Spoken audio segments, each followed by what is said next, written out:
चरणों में यथा योग्य दंडवत प्रणाम। श्रीमद् भगवद गीता 7वां अध्याय श्लोक संख्या 4 का अनुवाद हो गया था ना, तो ये श्लोक हम दोबारा पढ़ लेते हैं। भूमिरापोरनलो वायु खम मनो बुद्धिरेव च अहंकारित्यम मे भिन्ना प्रकृतिरष्टधा।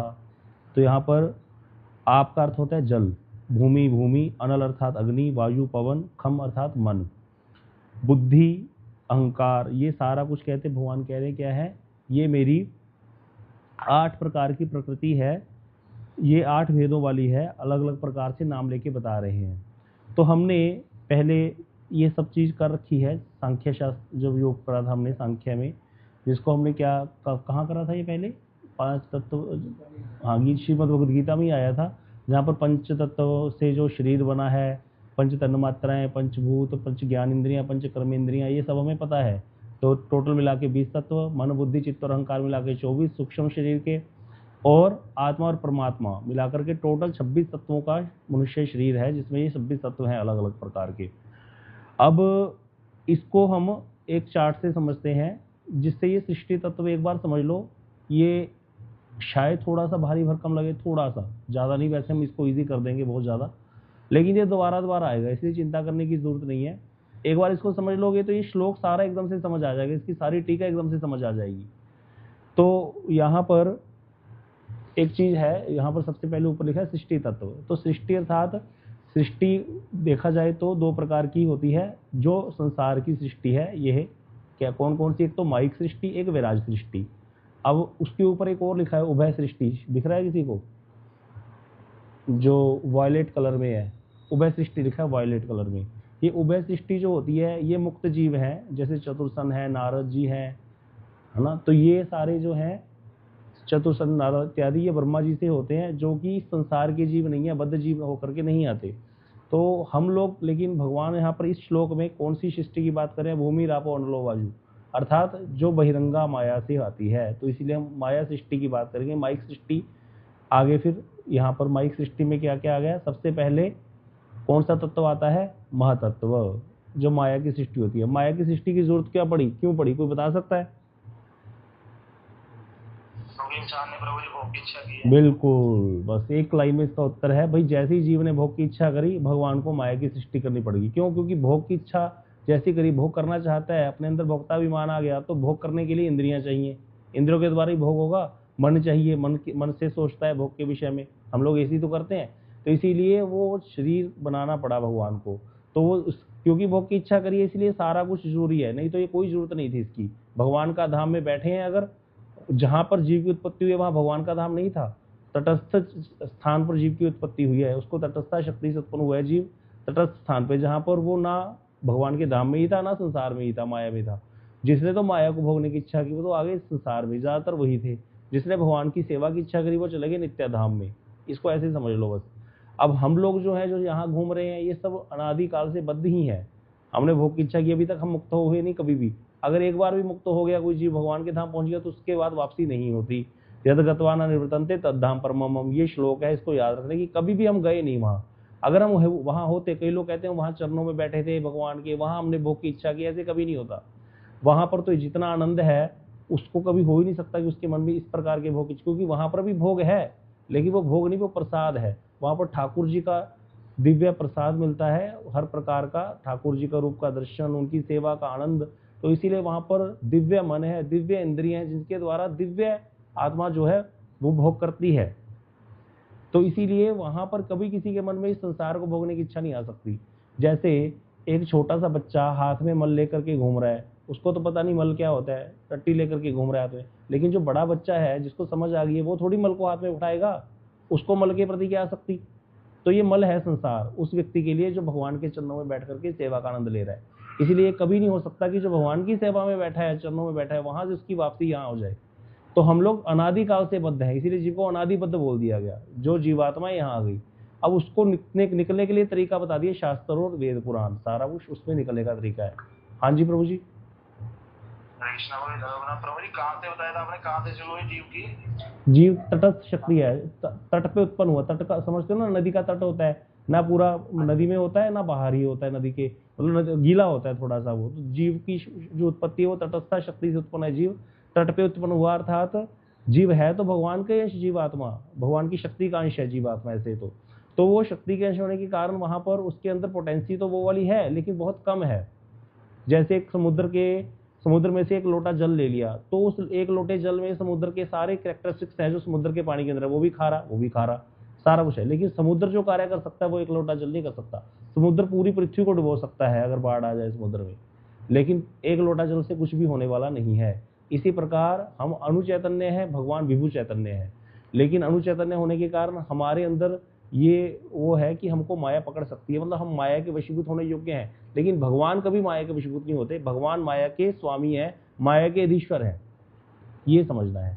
तो इस तरह से जैसे भगवान के नाम में तो सब कुछ है, जैसे कि सेवा वगैरह प्रेम वगैरह सब कुछ है, तो यहाँ पे कुछ भी नहीं था जहाँ से जीव की उत्पत्ति जहाँ से शुरू हुआ। वो तो जस्ट उत्पत्ति का स्थान था ना, वो तो न्यूट्रल स्थान है जहां पर अभी उत्पत्ति हुई है। जिसने तो भोग की इच्छा की वो यहाँ आ गए, उसको फिर ये सारा सिस्टम मिला। और जिसने धाम में जाने की इच्छा कर ली, डायरेक्ट भगवान की सेवा की, वो फिर वहीं पहुंच गए सीधा भगवान के धाम में। हाँ ये समझ लो, बस इसको ऐसे समझ के चलना पड़ेगा एक बार। वो बाकी चीजें बाद में श्री जैव धर्म ग्रंथ में बाबा जी महाराज उसको बताते हैं, जब प्रश्न करता है वहां पर कि इसका उत्तर जो है कई चीजों के हमें बाद में पता चल जाता है अच्छे से। और लेकिन अभी ऐसे मान करके एक बार निकल पड़ो भजन में, फिर सारा कुछ समझ में आ जाएगा। ठीक है, तो यहाँ पर देखिए, अब माइक सृष्टि में माया की सृष्टि करने की इच्छा क्यों करी भगवान ने, करनी पड़ी क्योंकि भोग की इच्छा की। तो उसमें सबसे पहला तत्व आता है महतत्व। अब प्रश्न है ये महतत्व होता क्या है, ये बड़ा उलझाता है। तो इसको कुछ उलझने की जरूरत नहीं है, इसको रट्टा लगा लो बस। मैं तो आपको यही बोलूंगा, इसको रट्टा लगा लो कि एक महतत्व होता है जो कि सारे तत्वों का संघात है, मिला हुआ जुला मिली जुली सरकार है ये महतत्व। इसके अंदर सारा कुछ है, ये कॉम्बिनेशन है। महतत्व में जो विकार हुआ तो उसके अंदर अहंकार तत्व पैदा हुआ, दूसरा 2 नंबर पे अहंकार तत्व पैदा हुआ। अहंकार के 3 भेद हो गए, सात्विक अहंकार, राजसिक अहंकार और तामसिक अहंकार। इसको ऐसे ही याद करना पड़ेगा, इसका कोई लॉजिक नहीं है। अगर कोई कहेगा, वैकारिक बोलते हैं सात्विक अहंकार को, तेजस अहंकार को, राजसिक अहंकार को तेजस्वी बोलते हैं, तामसिक अहंकार को तामस बोलते हैं। अब हम लोग कहते हैं भी हमारा शरीर तो 5 तत्वों से बना है। वो 5 तत्व किसका पार्ट है, तामसिक अहंकार के। देखो वायलेट वाला 3 नंबर पे, वहां पर 5 तत्व अग्नि, वायु, पृथ्वी, जल, अग्नि, वायु, आकाश, ये 5 महाभूत जो है जिनसे शरीर बना है। जब हम मर जाते हैं तो हमारे शरीर को जला दिया जाता है, तो पांचों तत्व में मिल जाते हैं। और 5 इंद्रियां हैं हमारी, कौन कौन सी, 5 कर्मेंद्रियां, 5 ज्ञानेंद्रियां। ये राष्ट्रीय अहंकार से पैदा होती हैं। राष्ट्रीय अहंकार से 5 इंद्रियां, कर्मेंद्रियां, 5 ज्ञानेंद्रियां। और इंद्रियों के द्वारा, इंद्रियों का विषय क्या है, 5 ज्ञान इंद्रियों का विषय क्या है, चक्षु का विषय क्या है, रूप। कर्ण का विषय क्या है, शब्द। नासिका का विषय गंध। जीवा का विषय रस। त्वचा का विषय है स्पर्श।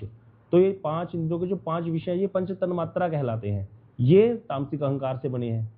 इस तरह से 5 इंद्रियां, 5 कर्मेंद्रियां, 5 ज्ञानेंद्रियां, 5 तन्मात्राएं, 5 महाभूत, ये टोटल मिलाकर के 20 के 20 तत्व राजसिक अहंकार और तामसिक अहंकार से बनते हैं।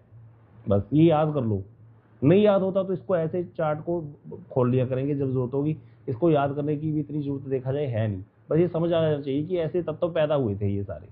अब तीसरा जो सात्विक अहंकार है, उससे बना है मन और इंद्रियों के देवता। इंद्रियों के देवता क्या होते हैं, हर एक इंद्रिय का एक देवता होता है। जैसे मन है उसका भी एक देवता है, और बुद्धि का देवता ब्रह्मा है। कुछ तो पता है, जैसे चरण, एक चरण क्या है, हमारे पाद जो है चरण, उसकी ये कर्म इंद्रिय है, चरणों से हम जल के जाते हैं, तो उसका देवता है विष्णु। हाथ का देवता है इंद्र, पानी हाथ को बोलते हैं, कर्म इंद्रिय है पानी। तो ऐसे हर एक इंद्रिय का देवता है, 5 कर्म इंद्रियों के, 5 ज्ञान इंद्रियों के, ये सारे इनके देवता हैं। तो वो देवता ही कार्य करते हैं, इसको समझना है। तो बस इतना याद कर लेना है, समझना भी जरूरत नहीं है, बस इतना याद कर लेना कि हर इंद्रिय का एक देवता है। और वही देवता से व्यक्ति, वो देवता और जो वो स्वर्ग में देवता बैठे हैं उसमें भिन्नता है थोड़ी, वो बाद में समझेंगे, कभी आएगा टॉपिक। अभी ये समझ लो कि इंद्रियों के देवता होते हैं, उसके द्वारा इंद्रियां भोगती हैं बस। तो इस तरह से ये चलता है सारा क्रम। अब ये हो गया सारा टोटल की टोटल, कितने तत्व हो गए, 3, 4। और इधर वैकारिक में करना थोड़ा, इधर वैकारिक अहंकार में 5 नंबर तक हो गया। अब 6 नंबर पे आ जाइए। एक नंबर पे क्या था, महतत्व। 2 नंबर पे अहंकार। 3 नंबर पे फिर विकार हुआ, तो 4, 5, 6 बन गए। ठीक है, 3 भाग एक नहीं, 3 4 5, 3 4 5 बन गया। अब 6 नंबर पे आती है वैकारिक वैराज। 6 नंबर पे आता है अज्ञान। अज्ञान क्या है? जहां पर जीव को मतलब माया का मतलब भगवान को भूलना ही अज्ञान है, तो ये अज्ञान हो गया। 7वें नंबर पे जो है विराज सृष्टि बोलते हैं इसको, ये ब्रह्मा जी की सृष्टि है। अब देखो सारे तत्व बन गए, मतलब कि हमारे पास आटा भी है, हमारे पास पानी भी है, बेलना है, चकला है, परात है। अब आटा गूंथ करके हमें रोटियां बनानी है, ठीक है, ब्रह्मा जी को करनी है। सृष्टि तत्व नहीं थे तो पहले तत्व बनते हैं, ये माइक सृष्टि है। ये सारे तत्व जो है 5 नंबर तक माइक सृष्टि होगी, सारे तत्व तैयार हो गए। अब तत्वों को मिला करके बनाने हैं अलग अलग प्रकार की योनियां। तो कितनी प्रकार की योनियां है? 84 लाख योनियां है भैया। 84 लाख योनियों में क्या है? वृक्ष है, पर्वत है, कीट पतंग, पशु पक्षी हैं, जलचर थलचर नभचर, मनुष्य है। तो उसमें बता दिया फिर भैया ब्रह्मा जी की सृष्टि में जब सारे तत्व तैयार हो गए तो पहला 7 नंबर पे स्थावर वृक्ष और पर्वत बनाते हैं ब्रह्मा जी। फिर 8वें नंबर पे कीट पतंग पशु पक्षी, 9वें नंबर पे मनुष्य और 10वें नंबर पे देवता। ये सारी ब्रह्मा जी की सृष्टि है। तो इस तरह से टोटल ये सृष्टि तत्व हो गया। इसको जिसको ये समझ में आ गया उसको। अब कई लोग कहते हैं ना भैया ऐसे हमारी उत्पत्ति कहाँ से हुई, ये कहाँ पे है, ये सारा यहाँ पे है हमारे शास्त्रों में सब कुछ बताया गया है, हम कहाँ से आए, कैसे कैसे क्या क्या हुआ। ये पढ़ाई पढ़ानी चाहिए स्कूलों में। हमारे स्कूल में ये बच्चों के स्कूल में सनातनों के ये सिलेबस होना चाहिए कि कैसे हमारी सृष्टि हुई है। ये तो पता नहीं किसी को। और डार्विन की थ्योरी पढ़ा रहे हैं कि बंदर से आए हैं हम, बंदर हमारे पूर्वज हैं। बताओ क्या बंदर हमारे पूर्वज है? यहाँ दिख रहा है कहीं बंदर दिख रहा है कोई? तो बंदर से बना होगा। मूर्खों वाली चीजें पढ़ाते रहते हैं। तो इसीलिए ये साइंस जो है ये हमें पूर्ण ज्ञान नहीं दे सकती। भगवान ने पहले ही बोल दिया 7वें अध्याय के शुरू में, जिस तरह से समग्र रूप से तुम मुझे जान पाओगे। अब भगवान को जानना है, पहले अपने आप को जान लो। जब पंडित जी आते हैं ना घर पे, पंडित जी पूजा कराने आते हैं ब्राह्मण, तो पहले हमारा तिलक करते हैं, फिर भगवान का तिलक कराते हैं। पहले अपनी शुद्धि करेंगे, फिर तो आप भगवान की सेवा करोगे, भगवान की पूजा करोगे। बिना देवता बने भगवान देवता की पूजा नहीं हो सकती, ये बात समझ लो। इसीलिए पहले भगवान अपने आप को जना रहे हैं कि तुम कौन हो, तुम कैसे आए हो, तुम्हारे को समझो पहले, फिर मेरे बारे में जानना। तो क्योंकि अभी 7वां अध्याय में भक्ति शुरू होगी, तो भक्ति तो पूर्ण ज्ञान कराएगी हमको, पूर्ण, जहां पर पूरा सिलेबस आ जाएगा। तो इसीलिए यहाँ पर सृष्टि तत्व भगवान बता रहे हैं भैया ये मेरी माइक सृष्टि है। यहाँ पर अब इसको हम श्लोक से पढ़ते हैं, भावानुवाद। भावानुवाद भी ना पढ़ो, पहले सप्रकाशिका वृत्ति पढ़ो, फिर भावानुवाद पढ़ेंगे, फिर आपको भावानुवाद जल्दी समझ आएगा। थोड़ा सा टिपिकल लैंग्वेज है भावानुवाद की। हाँ जी प्रीति दीदी, सप्रकाशिका वृत्ति पढ़िए, एक एक लाइन पढ़िए फिर छोड़ दीजिए, एक लाइन पढ़िए फिर छोड़ दीजिए। मैं ही पढ़ता हूँ इसको। हाँ, भगवत स्वरूप और भगवत ऐश्वर्य ज्ञान का ही नाम भगवत ज्ञान है। मतलब यहाँ पर भगवान ने कहा ना कि मैं अपने बारे में तुमको ज्ञान प्रदान करूंगा, पहले आ गया था। मैं तुम्हारे लिए, दूसरे नंबर श्लोक का अर्थ देखिए, मैं तुम्हारे लिए विज्ञान सहित इस ज्ञान को संपूर्ण रूप से कहूंगा, जिसको जान करके संसार में पुण्य और कुछ जानने योग्य शेष नहीं रहता है। यह श्लोक भगवान ने दूसरे नंबर पे बोला था, ये बात आई थी दूसरे नंबर पे, दूसरे श्लोक में।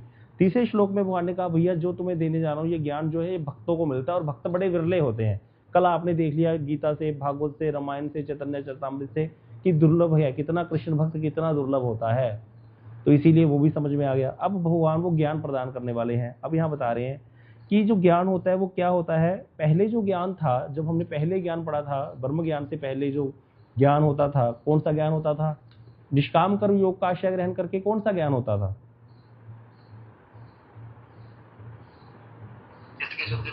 हाँ, तो कौन सा ज्ञान होता था? चित्त की शुद्धि से।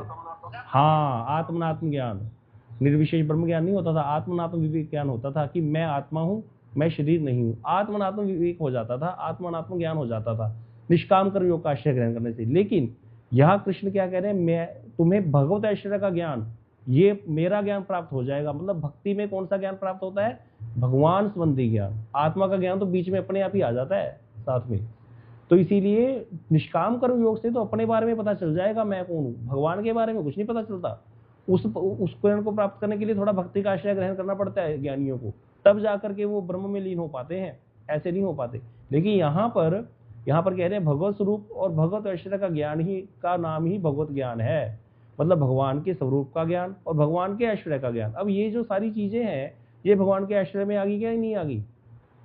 ये भगवान के ऐश्वर्य में आ गई। एक व्यक्ति है वो डिप्टी कलेक्टर है, डिप्टी कलेक्टर है तो घर में है तो उसके स्वरूप का ज्ञान हो गया, जैसे वो घर में कैसे रहता है, लुंगी पहन के घूमता है, बच्चों के साथ कैसे एंजॉय करता है, अपने घर में उसका कैसा वातावरण है, वो तो उसके स्वरूप का ज्ञान हो गया पूरा। और उसका ऐश्वर्य क्या है कि भैया वो जिले को चला रहा है, कैसे वो जिले को पूरे को मैनेज करता है, अपने पूरे डिस्ट्रिक्ट को कैसे मैनेज करता है, उसके अंडर डीटीओ है, कमेटी के सारे मेंबर्स हैं, सब कुछ है, वो कैसे उसको मैनेज करता है, वो उसके ऐश्वर्य का ज्ञान हो गया। तो अभी हम जो 8 प्रकार की प्रकृति का ज्ञान ले रहे हैं, ये भगवान के ऐश्वर्य का ज्ञान हो गया, क्योंकि ये भगवान की मैनेजमेंट है। जीव ने भोग की इच्छा की, भगवान ने अरेंजमेंट कर दिया सारा, भगवान की शक्ति ने। भगवान ने भी नहीं किया, भगवान की शक्ति ने किया, ये आगे समझ में आएगा आगे जाके। भगवान कुछ नहीं करते, वो तो मौज लेते हैं अपनी, बंसी बजाते हैं बस। ये सारे कार्य तो भगवान की शक्तियों के हैं। तो इसीलिए भगवत स्वरूप का ज्ञान, भगवत ऐश्वर्य का ज्ञान ही, जैसे कि डीसी स्वयं थोड़ी जाता है किसी को, उसकी शक्ति कार्य करती है, उसका नाम कि उसके आगे जो उसका डिप्टी कलेक्टर लग गया ना, बस उसकी नाम से ही सारा कुछ होता है, बाकी सारे कार्य उसकी शक्ति है उसके अंदर, वो नाम की जो उसने डिग्री हासिल की है। इसी प्रकार यहाँ पर कह रहे हैं भगवत स्वरूप और भगवत ऐश्वर्य का ज्ञान ही, क्या नाम ही भगवत ज्ञान है, भगवान के संबंधी ज्ञान हो गया। तो यहाँ पर ये प्राप्त होगा। उसकी विवृत्ति यह है कि मैं सदा स्वरूप संप्राप्त शक्ति संपन्न तत्व विशेष हूँ। मतलब भगवान कहते हैं मैं क्या हूँ, सदा स्वरूप संप्राप्त, कि मेरा एक विशेष स्वरूप है और मेरे अंदर बहुत सारी शक्तियां हैं, शक्ति संपन्न एक तत्व हूं मैं, भगवान कह रहे। और ब्रह्म क्या है, मेरे शक्तिगत एक निर्विशेष भाव मात्र है। मेरी शक्तियों में ब्रह्म भी एक मेरी पोटेंसी ही है, मेरा एक निर्विकार और निर्विशेष स्वरूप है, जहां पर वो एक मेरी ज्योति है, मतलब वो एक मेरा भाव मात्र है, पूर्ण नहीं है ब्रह्म, वो एक मेरा भाव मात्र है। तो यहाँ पर कह रहे हैं उसका ब्रह्म का स्वरूप नहीं है, मतलब उसका रूप नहीं है, ब्रह्म का कोई रूप नहीं है, वो तो अनुभव करने योग्य है। एक प्रकाश है, प्रकाश का कोई रूप थोड़ी होता है। ट्यूबलाइट चल रही है, उससे प्रकाश हो रहा है, उसका क्या रूप है, लेकिन ट्यूबलाइट का रूप है, बल्ब का रूप है, लेकिन उसके प्रकाश का कोई रूप नहीं है। तो इसीलिए भगवान कह रहे हैं मेरा तो स्वरूप प्राप्त है, मैं तो स्वरूप मेरा स्वरूप भी है, अर्थात मेरा रूप है, और मेरे अंदर बहुत सारी शक्तियां भी हैं। लेकिन जो ब्रह्म है वो मेरी एक शक्ति विशेष है, निर्विशेष भाव मात्र है, और उसका कोई स्वरूप नहीं है। तो ब्रह्म क्या है, ज्ञानमय है, बस इतना याद रखना है। ब्रह्म ज्ञानमय है, ना उसका रूप है और ना ही उसके अंदर कोई आनंद है, वो ज्ञानमय है ब्रह्म, क्योंकि भगवान सच्चिदानंद है ना। सत्य चित्त और आनंद में भगवत ब्रह्म क्या है, चित्त स्वरूप है। चित्त का अर्थ होता है ज्ञान, सत का अर्थ होता है सत्ता, जिसको छू सके, सत्ता का अर्थ होता है जिसको, टेंजिबल एंटिटी, जिसको हम छू सकते हैं, जिससे बात कर सकते हैं। तो सत्यचित आनंद में भगवान तो सच्चिदानंद है, सत्यचित और आनंद, भगवान को छू भी सकते हैं, उनका बारे में ज्ञान भी प्राप्त कर सकते हैं, वो चित्त भी हैं, और आनंद अर्थात आनंद स्वरूप भी है भगवान। लेकिन ब्रह्म क्या है, ओनली चित्त स्वरूप, ज्ञान में है ब्रह्म, ब्रह्म से ज्ञान हो जाएगा। तो इसीलिए कह रहे हैं सृष्टि, अब यहाँ पर ब्रह्म का स्वरूप नहीं है, आगे कहते हैं ब्रह्म होता क्या है, सृष्ट जगत की व्यतिरिक्त चिंता से ही ब्रह्म की संबंधित अवस्थिति है। मतलब अब जो ब्रह्म को मानने वाले होते हैं ना, वो क्या कहते हैं कि भैया सृष्ट जगत की व्यतिरिक्त चिंता होती है इससे उल्टा सोचना। जैसे हम लोग किसके बारे में सोचते हैं, आप देखो सारा दिन हमारा चिंतन क्या होता है, नाम का चिंतन, रूप का चिंतन, वो ऐसे बात करता है, वो ऐसे बात करती है, उसकी नाक अच्छी है, उसका मुंह अच्छा है, सारा दिन हम रूप का चिंतन करते हैं, गुणों का चिंतन करते हैं, है ना, और क्रियाओं की बात करते हैं। तो हम उलझे हुए हैं नाम रूप गुण और क्रिया में। हम सभी लोग जो बद्ध जीव हैं नाम रूप गुण और क्रिया में उलझे हुए, और ये सृष्ट जगत की चिंता है। भाई कहीं किसी दृश्य को याद करते हैं, उत्तराखंड जाएंगे, वहां झरने बहते हैं, क्या ही दृश्य है, तो ये नाम है और रूप है, वहां का आनंद आता है उसके बारे में सोच के। तो ब्रह्मज्ञानी जो होते हैं, जो ये होते हैं मायावादी, ये क्या करते हैं, सृष्ट जगत की व्यतिरिक्त चिंता, मतलब इससे व्यतिरिक्त जो होते हैं ऐसी वस्तु का चिंतन करेंगे जिसका ना नाम है, जिसका ना रूप है, जिसका ना गुण है, जिसकी ना क्रिया है, वो है ब्रह्म। तो ब्रह्म की संबंधित स्थिति कहां से पैदा हुई, सृष्ट जगत की व्यतिरिक्त चिंता से। तो परमात्मा भी कहते हैं इसी प्रकार। इसका अर्थ क्या हुआ, अगर सृष्ट जगत ना होता तो ब्रह्म तो है ही नहीं, फिर ब्रह्म की क्या जरूरत, सृष्ट जगत था इसलिए तो सृष्ट जगत की व्यतिरिक्त चिंता करनी पड़ी। तो लेकिन जब भगवान का धाम, भगवान तो नित्य है, भगवान का धाम भी नित्य है, तो वहां पर ब्रह्म की देखा जाए, ब्रह्म की अवस्थिति वहां पर नहीं है। क्यों नहीं है, क्योंकि सृष्ट जगत के कारण तो ब्रह्म की भी सृष्टि करनी पड़ी एक तरह से देखा जाए तो, क्योंकि उसकी व्यतिरिक्त चिंता ही तो ब्रह्म है। इसी प्रकार परमात्मा भी कहते हैं, परमात्मा भी जगत में मेरे शक्तिगत एक आविर्भाव विशेष है, क्योंकि सृष्टि हुई है तो परमात्मा के रूप में एक अंश भगवान ने अपना परमात्मा पैदा किया। परमात्मा के रूप में सब जीवों के हृदय में भगवान वास करते हैं, और क्षीर सागर में अलग से विष्णु रूप में वास करते हैं, क्षीरोदशाई विष्णु। वो सारा कुछ ही सृष्टि के कारण ही करना पड़ा ना, नहीं तो गोलोक में अपना कृष्ण आराम से बैठे थे। तो ये सारी चिंता भी जो हुई है वो भी मेरे जगत में मेरे शक्तिगत आविर्भाव विशेष है। मतलब वो परमात्मा भी क्या है, शक्ति के, भगवान की जो शक्ति के कारण उत्पन्न हुआ एक आविर्भाव विशेष है, उसका भी इसीलिए जन्म करना पड़ा। फलतः वह भी अनित्य जगत संबंधी तत्व विशेष हो गया, क्योंकि जगत अनित्य है, इसीलिए वो भी है तो परमात्मा नित्य है, लेकिन अनित्य जगत संबंधी तत्व भी हो गया ना। नित्य जगत संबंधी तत्व तो नहीं हुआ, क्योंकि जगत नित्य है ही नहीं। जगत तो एक दिन नाश हो ही जाएगा, जैसी प्रलय आ जाएगी सारा कुछ नाश हो जाएगा। इसीलिए वहां पर वो जो तत्व है, परमात्मा तत्व, ब्रह्म तत्व, दोनों की सृष्टि जगत के कारण हुई। जगत अनित्य है, ये तत्व तो नित्य नहीं है, लेकिन इनकी जो संबंध है वो क्या है, अनित्य ही माना जाएगा, क्योंकि जगत संबंधी तत्व जो है ये अनित्य तत्व हो गया ये। इसीलिए कहते हैं उसका भी स्वरूप नित्य नहीं है। भगत स्वरूप ही मेरा नित्य स्वरूप है। जो मैं गोलोक धाम में नित्य लीला करता हूँ वो मेरा नित्य स्वरूप है। वो कभी भी ये नहीं होता कि जगत के कारण उसकी उत्पत्ति हुई। जगत तो आया ही बाद में है, जब जीव ने भोग की इच्छा की, नहीं तो है ही नहीं था। इसीलिए वो मेरा नित्य स्वरूप है, वहां पर मैं हर समय रहता हूँ। यह बात चतुश्लोकी में भगवान ने पहले ही बोल दी थी ब्रह्मा जी को कि मैं, मेरा धाम, मेरे परिकर सब नित्य है, तो इसीलिए वो मेरा नित्य स्वरूप है। अब आगे कह रहे हैं कृष्ण कि भाई जो आप लोगों ने उत्तर दे दिया था कि उसमें मेरी दो प्रकार की शक्ति का परिचय होता है। एक शक्ति का नाम बहिरंगा है, माया शक्ति, जिसकी इच्छा, जिसको क्यों बनाया भगवान ने, जिसकी जरूरत क्यों पड़ी, क्योंकि भोग की इच्छा की जीव ने, तो माया की सृष्टि करनी पड़ी। तो जड़ की जननी होने के कारण, जड़ है ना ये सारे तत्व, पृथ्वी जल अग्नि वायु आकाश, सारे तत्व भी जड़ हैं, चारों 20 के 20 तत्व, जिसके अंदर इच्छा नहीं है, क्रिया नहीं है और अनुभव शक्ति नहीं है, उसको जड़ बोलते हैं। तो ये जड़ तत्व होने के कारण जड़ की जननी है ये माया शक्ति, इसलिए इसको अपरा शक्ति भी बोलते हैं। अब लास्ट में क्रक्स क्या है, अपरा शक्ति, माया शक्ति या बहिरंगा शक्ति एक ही तत्व है, एक ही नाम के दो अलग अलग नाम है। तो कहीं अपरा आएगा, कहीं माया आएगा, कहीं बहिरंगा। जैसे पहले आया था निष्काम कर्म योग, कर्म योग, भगवत अर्पित निष्काम कर्म, एक ही तत्व है, एक ही बात है, तीनों एक ही नाम है। इसी प्रकार माया शक्ति, बहिरंगा शक्ति या अपरा शक्ति, ये एक ही बात है। ठीक है। अब कहते हैं ये जो मेरी इस अपरा शक्ति, अपरा या जड़ संबंधी शक्ति की तत्व संख्या को लक्ष्य करना चाहिए। तो इसकी तत्व संख्या क्या है, यहाँ पर तो 8 ही बताए, हमने 20 कर लिए। भूमि, हमने तो 20 क्या 24 कर लिए। भूमि जल वायु अग्नि और आकाश, ये पंच महाभूत हैं, तामसिक अहंकार के पाठ। और शब्द स्पर्श रूप गंध, ये सब 5 तन्मात्राएं, ये बीच में आया था रास्तिक अहंकार, उससे पैदा होते हैं। इस प्रकार 10 तत्व गृहीत होते हैं। अहंकार तत्व में कार्यभूत उनकी इंद्रियां, अहंकार से फिर इंद्रियां, और कारणभूत महतत्व।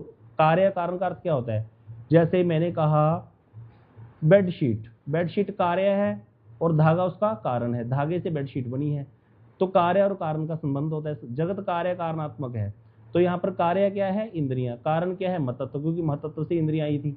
हमने देखा था सबसे पहले महतत्व था, फिर उससे अहंकार पैदा हुआ, तो अहंकार का कारण महतत्व, अहंकार कार्य हो गया। अहंकार से फिर 3 प्रकार के अहंकार बने, उस 3 प्रकार के अहंकारों से कई तत्व बने, तो वो तत्व कार्य हो गया, अहंकार उनका कारण हो गया। इस तरह से यहाँ पर बताया कार्यभूत उनकी इंद्रियां और कारणभूत महतत्व गृहीत होंगे। केवल तत्व समूह में प्रधान रूप से भिन्न भिन्न कार्य होने के कारण मन और बुद्धि को तत्व के रूप में अलग अलग बताया गया। मतलब इनके कार्य अलग अलग है। मन का कार्य क्या है, संकल्प विकल्प करना। बुद्धि का कार्य क्या है, डिसीजन करना, निश्चय करना। तो इसीलिए इनको अलग अलग बता दिया। फलतः सारे एक ही तत्व है। सबका इच्छा क्या है, सारा बना किसी के लिए, भोग के लिए है, इसलिए एक ही तत्व है। ये समुदाय ही मेरी बहिरंगा शक्ति है। ये सारी चंडाल चौकड़ी भगवान की बहिरंगा शक्ति है, कहते भगवान कहते, जिसके कारण जीव फंस गया। अब जीव फंसा अपनी इच्छा के कारण है, लेकिन ये भगवान, जीव ने इच्छा की तो भगवान ने सब कुछ बना दिया भैया। तभी तो ग्रहण कर पाएंगे। अरेंजमेंट बना दिया सारा, अब करो भोग आराम से, जो करना है इंद्रियों के द्वारा भोग। मन में भोग की इच्छा आएगी, गोलगप्पे खाने, जाकर खाओ आराम से, गोलगप्पे भी बना दिए, सारा कुछ बना दिया। तो इस तरह से ये सारा कुछ बहिरंगा शक्ति के अंतर्गत आता है। श्री भक्तिविनोद ठाकुर जी ने ये समझा दिया। अब इसमें कोई प्रश्न है, अगला श्लोक कल ही करेंगे। ये सृष्टि तत्व है, बहिरंगा शक्ति जिसको बोलते हैं, उससे पैदा होता है। पर वो दिखा दो, शक्ति तत्व दिखा दो, उसमें और थोड़ा सा बता देते हैं, शक्ति तत्व का चार्ट दिखा दो। तो यहाँ पर तो बताया ना भगवान ने कि मेरी 2 प्रकार की सृष्टि है, तो शक्ति है, लेकिन शक्ति बेसिकली कई शक्तियां हैं भगवान की, उसमें 3 शक्तियां, क्रिया शक्ति भगवान की, स्वरूप शक्ति की 3 शक्तियां हैं। स्वरूप शक्ति क्या कहते हैं पहले समझो। देखो, भगवान और उनकी शक्ति ये अभिन्न है, एक ही है। भगवान के अंदर ही उनकी शक्ति निहित है। जब तो वो भगवान के अंदर है शक्ति, तो उसको बोलते हैं स्वरूप शक्ति। बहुत आसान तरीके से समझो, नहीं तो कभी समझ नहीं आएगा।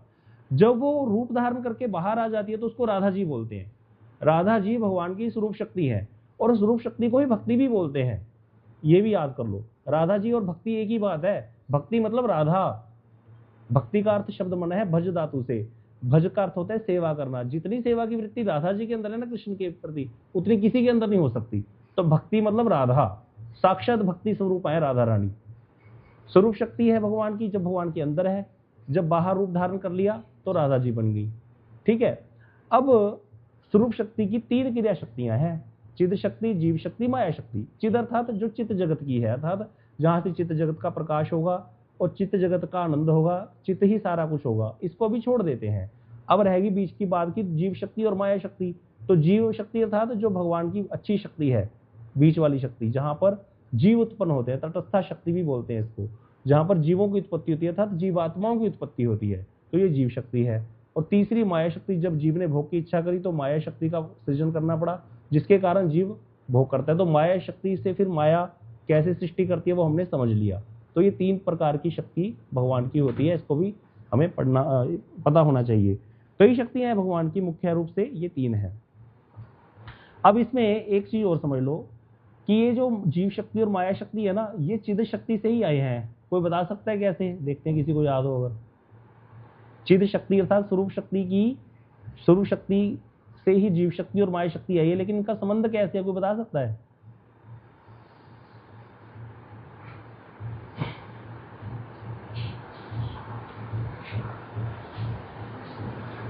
जीव शक्ति जो है, हाँ जी बिल्कुल ठीक बताया दीदी ने, जीव शक्ति अंश है किसका? स्वरूप शक्ति का। और माया शक्ति क्या है? छाया है स्वरूप शक्ति की। तो जीव शक्ति तो अंश है स्वरूप शक्ति का, इसीलिए उसके अंदर कुछ गुण विद्यमान हैं। हम जीवात्माओं के अंदर कुछ गुण विद्यमान है, किसके? भगवान की सेवा के, क्योंकि हम स्वरूप शक्ति का अंश हैं। लेकिन जो माया शक्ति है वो स्वरूप शक्ति की छाया है। अब देखो छाया जो होती है ना किसी व्यक्ति की, वो वैसी ही होती है जैसा वो व्यक्ति होता है, उसकी जैसी ही होती है छाया। लेकिन छाया से होता कुछ नहीं है, मतलब जो व्यक्ति कार्य करता है वो छाया थोड़ी कर सकती है। स्वरूप शक्ति की छाया माया शक्ति है। अब माया हमको बहुत लोभान्वित लगती है। क्यों लोभान्वित लगती है? क्योंकि स्वरूप शक्ति बहुत लोभान्वित है, उसकी छाया है माया शक्ति। ये याद आ रहा है कैसे? एक किसी को एक बार एक कथा सुनाई थी, एक रानी की जो हार जिसका गले में था 9 लखा, और उसने उसको सुखाने के लिए रख दिए थे, क्योंकि वो बाल सुखा रही थी, बार बार फंस रहा था, तो उसने हार रख दिया था दीवार पे और उसको कौवा उठा करके ले गया था। याद आ रही है कथा किसी को? तो फिर क्या हुआ था, उसने को भवन में चलेगी, मुझे अपना हार चाहिए। राजा ने आदेश दे दिया, जो हार ढूंढ के लाएगा उसको अशर्फियां मिलेंगी। अब क्या हुआ कि वहां पर एक नाले के अंदर हार दिख रहा था सबको, तो वहां पर लोग हैं जो ढूंढ रहे हैं हार को, पकड़ने जा रहे हैं, लेकिन हार पकड़ा नहीं जा रहा, सब जगह शोर मच गया। राजा ने अपना आधा राज्य दाव पे लगा दिया, हार दे दो भैया, रानी 2 दिन हो गए कुछ नहीं खाया, हार दे दो ढूंढ के। शोर मच गया, राजा का मंत्री सब वहां पहुंच गए, हार को पकड़ना चाहते लेकिन पकड़ नहीं पा रहे।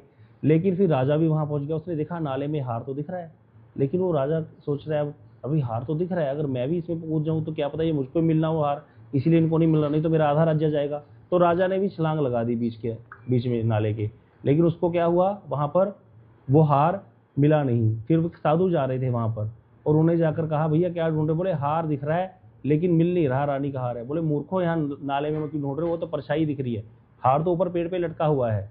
तो मतलब वो परछाई थी, छाया थी, छाया से कुछ मिलने वाला नहीं है, छाया कभी छाया से भोग नहीं हो सकता हार का। इसी प्रकार जो माया शक्ति है ये स्वरूप शक्ति की छाया है।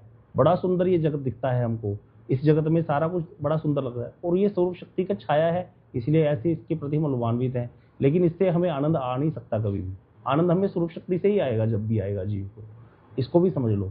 इसीलिए क्योंकि हम अंश हैं स्वरूप शक्ति के, हम वहां पर हमारे अंदर पोटेंसी है कि हम वहां पर जा सकते हैं भगवान के धाम में और वहां पर दिव्य आनंद ले सकते हैं।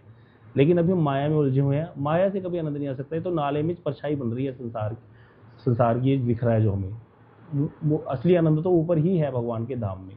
यही यहाँ का सार है। आज इतना ही।